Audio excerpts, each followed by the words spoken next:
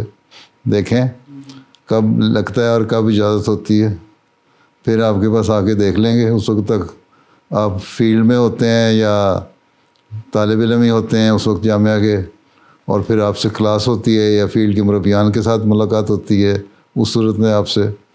تو دیکھیں جس طرح اللہ تعالیٰ موقع پیدا کرے گا انشاءاللہ آئیں گے. جی حضور انشاءاللہ. جزاک اللہ حضور. حضور، ہر احمدی کی یہ دلی تڑپ ہوتی ہے کہ اس کا خلیفہ وقت کے ساتھ ذاتی تعلق ہو اور حضور اسے ذاتی طور پر جانتے ہوں. تو حضور میری یہ خواہش کس طرح پوری ہو سکتی ہے؟ اچھا، آپ خط لکھتے ہیں مجھے؟ جی حضور. اچھا جی. فیکس کرتے ہیں تو ڈاک میں لکھتے ہیں؟ حضور بعض دفعہ فیکس تو بعض دفعہ جی میل کے ذریعے. اس پہ ایک کونے پہ اپنی تصویر لگا دیا کریں، ہاں تو پتہ لگ جائے گا کہ سعید ملکانہ صاحب کا خط آیا ہے، ہاں، اور ایسے ایسے یاد ہو جائے گا. کئی ہوشیار طالب علم جو ہیں مختلف جامعات کے، وہ اس طرح ہی کرتے ہیں، اپنی تصویریں لگا دیتے ہیں، پھر ایسا ایسا ان سے تعارف ہو جاتا ہے. اور یو کے میں رہنے والے تو ویسے ہی میں کیونکہ ملاقات کرتا رہتا ہوں اس لیے پہچان لیتا ہوں ان کو. تو اور ساتھ یہ دعا کریں کہ صرف تعلق ہونا یا پہچان لینا تو کوئی بات نہیں ہے. جو خلیفہ وقت کے منصوبے ہیں، ان کی باتیں ہیں، ان پر عمل کرنا اور عمل کروانا، یہ اصل چیز ہے. مربی کا کام اور ایک جامعہ کے طالب علم کا کام جامعہ رہتے ہوئے، اور پھر جب مربی بننے تو اس وقت اس سوچ کو مزید میچور ہو جانا چاہیے کہ اس نے خلیفہ وقت کا سلطان نصیر بننا ہے. اور اگر آپ سلطان نصیر بنیں گے اور کاموں کو انجام دیں گے اور تقویٰ پر چلتے رہیں گے اور دعا بھی کریں گے تو اللہ تعالیٰ خود ہی کوئی نہ کوئی موقع پیدا کر دیتا ہے جس سے کوئی خاص بات پیدا ہو جاتی ہے اور وہ زیادہ سے زیادہ قرب کا موقع پیدا ہو جاتا ہے. ٹھیک ہے، لیکن حقیقت اصل چیز یہی ہے کہ اصل قربت یہی ہے کہ خلیفہ وقت کے سلطان نصیر بنیں اور اس کے کاموں کو اور اس کے منصوبوں کو آگے پھیلائیں. ٹھیک ہے جی حضور. چلیں. خاک سر کا سوال یہ ہے کہ ہندوستان کے بعض دیہاتی علاقوں میں تبلیغ کے ذرائع اتنے وسیع نہیں ہوتے ہیں. لوگ عموماً کھیتوں میں کام کرنے والے اور مزدوری کرنے والے ہیں، تو ایسے طبقہ کو ہم کس طرح تبلیغ کر سکتے ہیں؟ بات یہ ہے کہ کھیتوں میں کام کرنے، آپ ذمہ دار فیملی سے ہیں؟ جی جی ہیں نا. جی. تو کھیتوں میں کام کرنے کے لیے بعض سیزن ہوتے ہیں. اگر آپ کے سیب کے باغات بھی ہیں تو اس میں بھی، یا کوئی بھی فصل لگا رہے ہیں اس میں ایک سیزن ہوتا ہے، ایک کاشت کا، ایک برداشت کا. ٹھیک ہے، جب کاشت کا سیزن ہوتا ہے اس وقت مصروف ہوتے ہیں 1-2 مہینے لوگ، اور جب اس کی ہارویسٹنگ ہو رہی ہوتی ہے اس وقت 2-3 مہینے مصروفیت ہوتی ہے. ٹھیک ہے، اگر باغات ہیں تو. اگر فصلیں ہیں تو 1 مہینے کے اندر اندر مصروفیت ختم ہو جاتی ہے. اور مختلف علاقوں میں مختلف سیزن ہیں فصلوں کے لیے بھی. تو جہاں جہاں جو مربیان مبلغین ہیں وہ اگر چاہیں تو تبلیغ کے ان موقعوں کے علاوہ جہاں فیلڈ میں لوگ کام کر رہے ہیں، آپ لوگ باقی جو سارا سال کے 6-7-8 مہینے ہیں اس میں ان سے رابطے کر سکتے ہیں، گھروں میں جا سکتے ہیں. پھر گاؤں کے جو دیہاتی علاقے ہیں وہاں لوگوں میں گاؤں کے جگہ ایک جگہ اکٹھ ہونے کا، بیٹھنے کا مشترکہ جگہ پہ رواج ہوتا ہے، وہاں جائیں. ان کی جب سیزن فصلوں کے نہیں ہیں اس میں وہاں بات چیت ہو اور تبلیغ ہو. پھر یہ ہے کہ مبلغین صرف اکیلے کام نہیں کر سکتے، بلکہ مبلغین کا کام ہے کہ اپنے ساتھ دوسروں کو ٹرین کریں. اس لیے داعین الی اللہ کی اسکیم شروع کروائی گئی تھی، خلیفہ رابع نے شروع کی تھی، اور اس میں کچھ حد شروع میں پھر ایک اچھی اس کی پروگریس تھی، اس کے بعد آہستہ آہستہ اس میں کمی آتی گئی، اب دوبارہ کوشش کر کے اس کو بہتر کرنے کی کوشش کی جا رہی ہے۔ وہ اگر آپ کے شامل ہوں ساتھ اور دوسرے لوگوں کو بھی دلچسپی پیدا کروائیں کہ تبلیغ کریں، تو اپنے اپنے ماحول میں وہ جب بھی ان کو موقع ملے گا تبلیغ کریں گے، اور پھر جب موقع ایسا اکٹھ ہو جہاں سمجھ آئیں کہ مقامی داعین یا مقامی تبلیغ کا ڈپارٹمنٹ شعبہ، چاہے وہ خدام الاحمدیہ کا ہے یا انصار اللہ کا ہے یا لجنہ کا ہے یا جماعت کا ہے، مربی کو بلائے کہ آؤ اب ہمارا اکٹھ ہے، ذرا باتیں چیت کریں، تبلیغ کریں، سوال جواب ہوں۔ تو اس صورت میں ان مواقع سے فائدہ اٹھاتے ہوئے آپ کو وہاں جانا چاہیے۔ یہ بہانہ، یہ عذر غلط ہے کہ جی ذمہ دار ہیں اور وہ مصروف ہوتے ہیں، اپنی ذمہ داروں کا بھی ایک سیزن ہوتا ہے، سارا سال کوئی مصروف نہیں ہوتا ذمہ دار، ٹھیک ہے، بیچ میں 3-4 مہینے کا وقفہ آ جاتا ہے۔ اگر 2 فصلیں بھی سال کی لگ رہی ہیں تب بھی 3-4 مہینے کا وقفہ آتا ہے جس میں عمومی طور پہ فارغ ہوتے ہیں، یا نہیں تو کم از کم شام کو ایک کٹ ہونے کا، اٹھے بیٹھنے کا گاؤں میں دیہاتوں میں رواج ہوتا ہے، وہاں جا کے مجلس میں لگاتے ہیں۔ پھر جو ذاتی تعلقات ہیں ان کو وسیع کرنا چاہیے، آپ کے داعین اللہ کو بھی، اور وہاں کی جس جماعت میں مربی کام کر رہا ہے وہاں لوگوں کو کہے، شعبہ تبلیغ کو کہے، وہ لوگ پھر تعلقات کریں، قائم کریں، اور ان سے آہستہ آہستہ چھوٹے موٹے تبلیغی باتیں ہوتی رہیں۔ ذاتی رابطے جو ہوتے ہیں اس سے تبلیغی رستے کھلتے ہیں، اور ذاتی رابطہ بہت ضروری ہے۔ پھر یہ بھی ہے کہ اگر جو ذمہ دار ہیں فصلوں کے کرنے والے، ان میں بھی اگر جنہوں نے کوئی شوق ہو وہ نئے نئے راستے خود ایکسپلور کرتے ہیں، خود تلاش کرتے ہیں۔ مجھے یاد ہے جب ہم یونیورسٹی میں پڑھتے تھے تو ہمیں خدام الاحمدیہ نے کہا ہے تبلیغ کے لیے باہر جاؤ، تو ہم لڑکے سائیکلوں پہ گئے جاتے تھے دیہاتوں میں، اور وہاں ذمہ داروں کے پاس بیٹھے ہوئے، مثلا کوئی ذمہ دار اپنی فصل کو پانی لگا رہا ہے، تو ایگریکلچر یونیورسٹی والوں کو تو زراعت کا بھی کوئی شوق ہوتا ہے نا، تو وہ کر لیتے ہیں، جو کہتے تھے اچھا کیا حال ہے تمہارا، چلو ہم تمہیں پانی لگا دیتے ہیں۔ اس کے ساتھ مدد کر دی، اس نے ہمارے سے 2-4، اس نے بھی کرٹسی کے لیے پھر ہمارے ساتھ بیٹھ کے چند ایک باتیں کر لیں، پھر احمدیت کا تعارف ہو گیا۔ کسی کو ہل کوئی چلا رہا ہے تو اس کے ساتھ جس لڑکے کو ہل چلانا آتا ہے، کوئی ذمہ دار فیملی سے تھا، اس نے ہل چلا دیا، بیلوں کے ساتھ چلا دیا، ٹریکٹر کے ساتھ چلا دیا، دوسرے نے بیٹھ کے ساتھ اس کے بات چیت کر لی۔ تو کھیتوں میں بھی جا کے اگر شوق ہو تو ذرائع نکل جاتے ہیں اور موقع پیدا ہو جاتے ہیں وہیں۔ بلکہ ایک دفعہ میرے ساتھ ایک لطیفہ بھی ہوا، ہم اسی طرح ایک جگہ گئے ہوئے تھے، تو میں پہلے بھی بیان کر چکا ہوں، تو بیٹھے تھے، میں ایک ذمہ دار سے اس طرح بیٹھے باتیں کر رہا تھا، وہ کھیتوں میں کام کر رہا تھا۔ میں نے کہا اچھا پھر کیا حال ہے، تو کوئی مدد کی ضرورت ہے، ہم بھی کرتے ہیں۔ خیر باتیں بھی شروع ہو گئیں، تو کہتا کہاں سے آئے ہو؟ ہم نے کہا یونیورسٹی سے۔ اچھا کون ہو، کہاں کے رہنے والے ہو، پیچھے سے کہاں سے ہو؟ تعارف ہوا، ہم نے کہا ربا سے۔ اچھا احمدی ہیں ہم، تو کہتا اچھا مرزائی، ٹھیک۔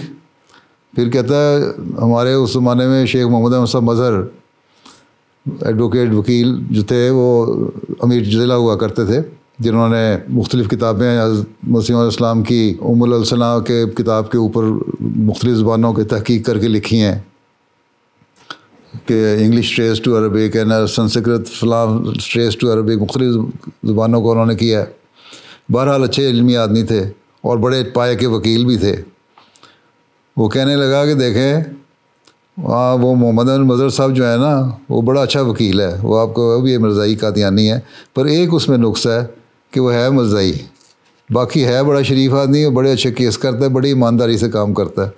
تو اگر اس طرح تعلقات بڑھائیں گے اور تعارف پیدا کریں گے تو موقع پیدا ہوتے رہتے ہیں، اور اگر مقامی جماعت میں سے لوگوں کو ایکٹیو کریں گے تو ان کے تعارف سے بھی آگے پھر تبلیغی موقع پیدا ہوتے رہتے ہیں۔ تو یہ جو عذر ہے اور بہانے ہیں نا کہ ذمہ دارہ خاندان ہے، ذمہ دارہ فیملی ہے، ذمہ دار ہیں، کیا کرتے ہیں، میں بھی ذمہ دار ہوں، مجھے پتہ ہے کتنی کوئی کام کرنا پڑتا ہے اور کون کون سے سیزن ہوتے ہیں۔ ہر سیزن میں کوئی نہ کوئی بیچ میں موقع ملتا ہے 2-4 مہینے کا، جس سے فائدہ اٹھانا چاہیے اور اس میں تبلیغی مواقع پیدا کرنے چاہیے، ٹھیک ہے جی۔ یہ تو ڈپینڈ کرتا ہے آپ پہ کتنے آپ کو شوق ہے اور کتنے ایفیشینٹ ہیں۔ اگر شوق نہیں ہو تو بندہ سو جاتا ہے کیا کرنا ہے جی کام، اور اگر شوق ہے تو پھر وہ چھوٹے سے موقع سے بھی فائدہ اٹھاتا ہے، ٹھیک ہے۔ ٹھیک ہے، جزاک اللہ. چلو پھر بیٹھ جاؤ. خاکسار کے سوال ہے، حضور آپ کی زندگی میں کوئی ایسی مشکل پیش آئی جس کا سامنا کرنے میں آپ بے حد پریشان ہوئے ہو اور اس سے نجات کیسے حاصل کی؟ کوئی ایسی مشکل تو اللہ کا فضل سے پیش نہیں آئی جس سے میں کہوں بہت پریشان ہوں. ایک طالب علمی کے زمانے میں ایک طالب علم کو یہی ہوتا ہے نا کہ میں پاس ہو جاؤں، اور یا پھر اس قسم کے باتیں ہی ہوتی ہیں زیادہ سے زیادہ. تو اس میں یہی ہوا کہ جب ہم اللہ کے سامنے جھکے، اللہ سے دعا کی، رو رو کے دعا کی، تو اللہ تعالیٰ نے ایسی رستے اور سبیل پیدا کر دی کہ اس مشکل سے گزار دیا. میرے ساتھ تو یہی تجربہ ہوا ہے. اللہ تعالیٰ نے جہاں کوئی چھوٹی میں کہہ سکتا کہ ایسی مشکلات پیش ہوئی کہ میں بڑے پریشان ہو جاؤں. ہاں، طالب علمی کے زمانے میں پریشانیاں ہوتی تھیں، پھر آخر میں اللہ تعالیٰ کی مدد سے پڑھائی کا مسئلہ بھی حل آ جاتا تھا. لیکن آپ لوگ یہ نہ کریں کہ اللہ تعالیٰ کو آزمانے لگ جائیں اور پڑھائی نہ کریں اور پھر کہیں کہ اللہ تعالیٰ ہم پاس کر دے. آپ لوگوں کو بہرحال محنت کرنی چاہیے، اور اگر کہ ایسی کوئی مشکلات پیش آ جائیں تو اللہ سے مانگے. جب خالص ہو کے اللہ تعالیٰ کے آگے انسان جھکتا ہے تو پھر اللہ تعالیٰ اس کو قبول بھی کر دیتا ہے. دعا اور صدقہ خیرات جو ہے وہ مشکلات کو دور کر دیتی ہے. یہی ہمیں اسلام کی تعلیم نے سکھایا ہے. تو میں نے تو اسی پہ عمل کیا جب اگر کوئی چھوٹی موٹی مشکلات پیش بھی آئی ہیں تو. ٹھیک جی. پیارے کا خاکسار کا سوال ہے کہ حضور کو روزانہ ہزاروں کی تعداد میں انتظامی اور دعائیں خطوط موصول ہوتے ہیں، تو تمام خطوط حضور انور کے سامنے کس طرح پیش ہوتے ہیں، اور حضور اتنے مصروف رہنے کے باوجود بھی کس طرح ان خطوط کا ملاحظہ کرتے ہیں؟ آپ کو اس میری میز نظر آ رہی ہے اس وقت؟ اس میں فائلیں پڑی نظر آ رہی ہیں؟ جی. 1 2 3 4 فائلیں پڑی نظر آ رہی ہیں، اور 5ویں میرے سامنے پڑی ہوئی نظر آ رہی ہے. بس یہ سارے خطوط ہیں. اس میں سے یہ ہوتا ہے کہ ہزاروں کی تعداد میں کچھ تو خط اصل حالت میں آ جاتے ہیں، اور کچھ جو ہے وہ خلاصے بن کے نا ان کی لسٹ بن کے آ جاتی ہے میرے سامنے. تو اس میں سے میں گو تھرو ہو جاتا ہوں، اور کچھ تجربے کی وجہ سے میں جلدی سے خط میں سے گزر جاتا ہوں، اور جو نفس مضمون ہے پتہ لگ جاتا ہے کیا بندہ انسان کہنا چاہتا ہے. تو اللہ تعالیٰ مدد کرتا ہے، اور اللہ کے فضل سے ہو جاتے ہیں. روزانہ ڈاک جو لکھنے دستخطوں سے میرے خط جاتے ہیں وہ بھی 300-400 ہوتے ہیں، اور جو آنے والے ہوتے ہیں وہ بے شمار ہوتے ہیں. کچھ خلاصے آ جاتے ہیں، کچھ اصل حالت میں خط آ جاتے ہیں. تو ایسا تجربے سے پھر پتہ لگ جاتا ہے کہ کس طرح آدمی نے پڑھنا ہے، اس میں سے کس طرح سے گزرنا ہے. اور سب سے بڑی چیز یہ ہے کہ دعا کرنی چاہیے کہ اللہ تعالیٰ آسانی پیدا کرے. اللہ تعالیٰ پھر خود ہی آسانی پیدا کر دیتا ہے. ٹھیک ہے جی. چلو پھر بیٹھ جاؤ. حضور میرا سوال یہ ہے کہ نمازوں میں لذت اور دعاؤں میں سوز کس طرح پیدا کر سکتے ہیں؟ بات یہ ہے کہ حضرت مسیح علیہ السلام کے کلام کو پڑھتے ہو نا، باتیں کو پڑھتے ہو نا، تو حضرت نے ایک موٹا نسخہ بتایا کہ اگر تمہاری ایسی حالت نہیں ہوتی تم رونی صورت بنا لو. آدمی کی جو ظاہری حالت ہے اس کا اثر دل پہ بھی ہوتا ہے. بس پھر کبھی رونی شکل بنا لو. کبھی کوئی تکلیف پہنچی ہے؟ جی حضور. پہنچتی ہے نا. بس کبھی کبھی اس تکلیف کو سامنے رکھ کے دعا کر لیا کرو تو پھر بھی رکت پیدا ہو جاتی ہے. پھر باقی دعاؤں کی طرف توجہ پیدا ہوتی ہے. پھر اگر صرف درد ہو دوسروں کے لیے تو ان کے درد کو سامنے رکھ کے دعا کرو تو اس سے بھی توجہ پیدا ہو جاتی ہے دعا کی طرف. تو یہ اپنی حالت کو اس حالت کے مطابق کرو، شکل ایسی بناؤ تو رکت اور سوز پیدا ہو جاتا ہے. اور جب پیدا ہو جائے تو ٹھیک ہے. آج کل ایک مربی کا کام یہ ہے، ایک مبلغ کا کام یہ ہے کہ اس نے اپنی زندگی وقف کی ہے، اور اس کا سب سے بڑا چیلنج جو ہے اس کے سامنے وہ یہ ہے کہ ساری دنیا کو اسلام کی حقیقی تعلیم سے روشناس کروانا ہے، آشنا کروانا ہے. اس کے لیے بہت بڑا ایک چیلنج ہے. جب اس چیلنج کو غور کرتے ہوئے انسان اللہ تعالیٰ کے حضور جھکتا ہے اور مانگتا ہے، اور پھر یہ کہتا ہے کہ میں نے اپنے آپ کو وقف کیا کہ میں اس کام کو پورا کروں اور میں سلطان نصیر بنوں خلیفہ وقت کا، اور میں نے ایک عہد کیا ہوا ہے، میں کس طرح عہد پورا کروں گا، تو ایک درد پیدا ہوگا دل میں. اس درد کو پیدا کریں گے تو آپ کی توجہ پیدا ہو جائے گی دعاؤں کی طرف. صرف ذاتی درد کے لیے دعائیں نہ کیا کریں، بلکہ جماعتی درد پیدا کر کے بھی دعائیں کریں، تو اللہ تعالیٰ پھر ذاتی مسائل کو بھی حل کر دیتا ہے. ٹھیک ہے. اور بار بار ایاک نعبد و ایاک نستعین کا ورد کیا کریں. ایک بزرگ کے بارے میں آتا ہے قادیان میں ہی، غالباً مولانا مولوی سرور شاہ صاحب تھے یا مولوی شیر علی صاحب تھے کوئی، تو کہتے ہیں میں نے دیکھا کہ وہ کھڑے ہیں نفل پڑھ رہے ہیں مسجد مبارک میں قادیان میں ہی، اور رکوع میں نہیں جا رہے، نیت باندھی ہوئی، ہاتھ باندھا ہوا ہے. کہتے میں قریب جا کے گیا، ہلکا ہلکا وسپر کر رہے تھے ایاک نعبد و ایاک نستعین کہہ کہ وہ اتنا زیادہ رکت آری ہوئی تھی ان پہ کہ اسی فکرے کو لے کے وہ 15 منٹ دہراتے رہے.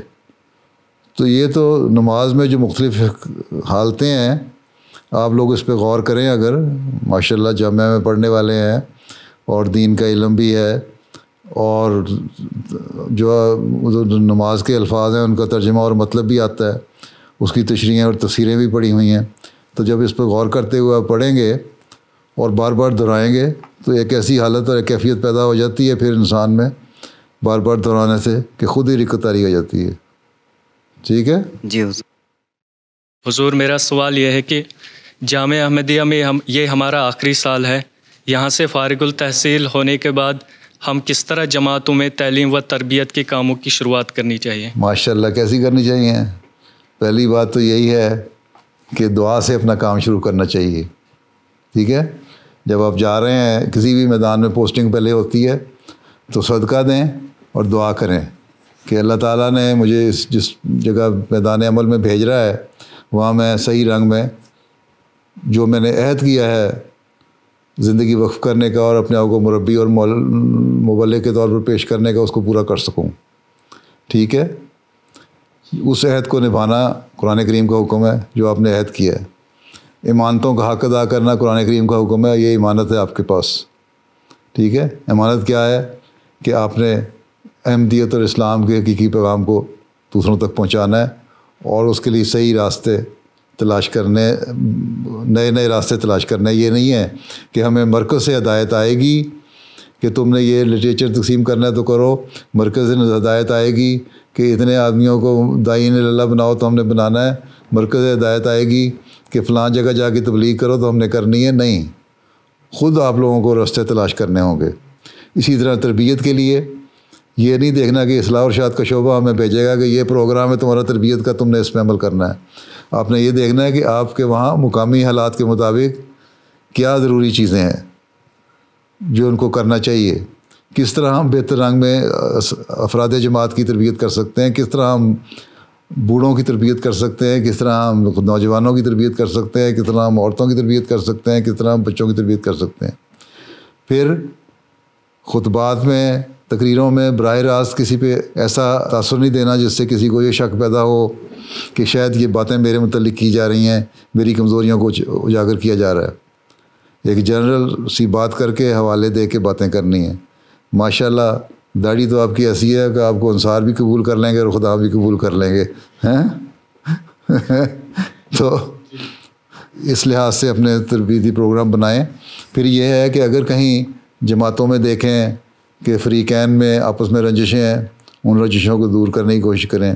مربی کا یہ کام ہے کہ وہ کسی بھی جو ہے فریق اس کے طرف جھکاؤ نہ رکھنے والا ہو. انصاف کا تقاضا یہ ہے کہ ہر فریق سے اس کا تعلق اچھا ہو. اگر کسی فریق میں صلح کرانے جا رہے ہیں تو جس کے گھر میں بھی صلح کروانے جا رہے ہیں، جب تک ان لوگوں کی صلح نہیں ہو جاتی اور وہ آپس میں ایک نہیں ہو جاتے، سب رنجشیں اور قدورتیں دور نہیں ہو جاتی ہیں، اس وقت تک صلح کرانے کے پروسیس کے دوران نہ آپ نے ایک فریق کے گھر سے چائے پینی ہے، پانی پینا ہے، نہ دوسرے فریق سے گھر سے چائے پینی ہے، پانی پینا ہے. گھر سے چائے پی کے پانی پی کے جائیں اور کہہ دیں بھئی میں تو صلح کروانے کے لیے آیا ہوں، تم لوگوں کو سمجھانے کے لیے آیا ہوں، اور تم لوگوں کے بھائی چارہ اور محبت پیدا کروانے کے لیے آیا ہوں، جس طرح قرآن کریم کا جس طرح کے حکم ہے تو اس لیے میں تمہارے گھر سے کھانا پینا اس وقت تک نہیں کروں گا جب تک تم اللہ اور رسول کی یہ بات نہیں مان لیتے. ٹھیک ہے. ان سے پھر دوسری یہ ہے کہ ہر گھر میں جا کے ان سے ایک ذاتی تعلق پیدا کریں. جس جماعت میں بھی آپ تعینات ہوتے ہیں وہاں جائیں اور اس گھر کے ساتھ اس جماعت کے ہر گھر کے ساتھ ایک ذاتی تعلق ہو. ٹھیک ہے.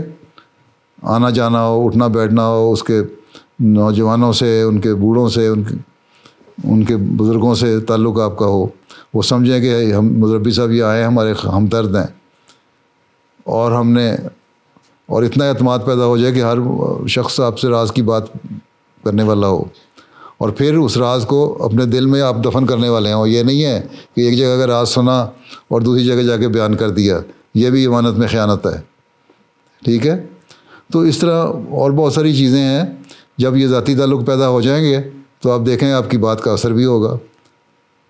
جماعت کا ہر فرد پھر آپ کی بات مانے گا، اور وہ جماعت آپس میں بھی پیار اور محبت سے تعلقات قائم کرنے والی بن جائے گی. ٹھیک ہے مولانا جی، جزاک اللہ. چلو پھر اللہ حافظ و ناصر ہو. السلام علیکم ورحمۃ اللہ وبرکاتہ. السلام علیکم ورحمۃ اللہ وبرکاتہ.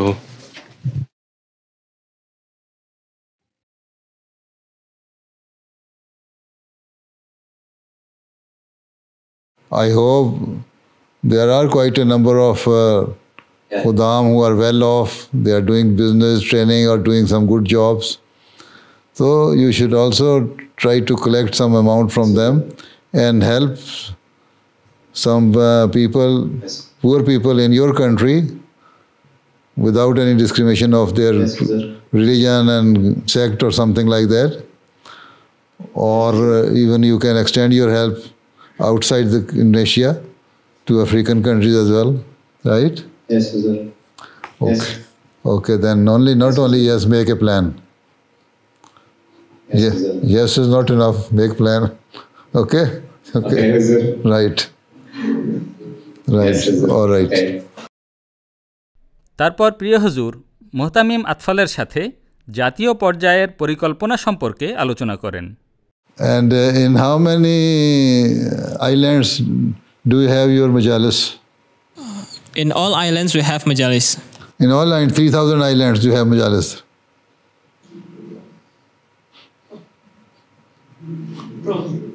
Huh? Maksud saya di setiap provinsi, Huzur.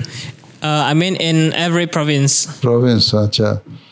So you should try to establish your majlis in each and every island. Ask your tabligh department to do more tabligh and go to each and every island. Inshallah, Huzur. Do you print the magazine or no? Not yet. Periode sebelumnya kita sudah pernah mencetak dan diberi nama Gema. The previous period we have printed magazine. The name of it is Gema. What does it mean? Echoing, like echo, the sound of echo. Echo. No, you should start a magazine with the name Tariq. Baik, Huzur. Right? Baik, Huzur. Jazakumullah. Baik. Okay. That's all. Now you have taken more than 1 hour and 15 minutes. So whatever I have said, that is enough for you to digest and act on it. Right? Do you want to say anything? Yes, sir. Sadr Sahab? Do you want to say anything or not? Mohon doa untuk MK Indonesia, Huzur. Dan kami menantikan Huzur datang ke Indonesia. Please pray for us, Huzur, and we hope Huzur come to Indonesia. Okay, inshallah ta'ala. Allah ta'ala bless you all. And so you translator, what do you do? I'm a Murabi, Huzur. Murabi, I'm teaching in Jamia, English. You are teaching English in Jamia? Yes, Huzur. Where did you learn English from? After graduating in Jamia, I took bachelor degree majoring in English literature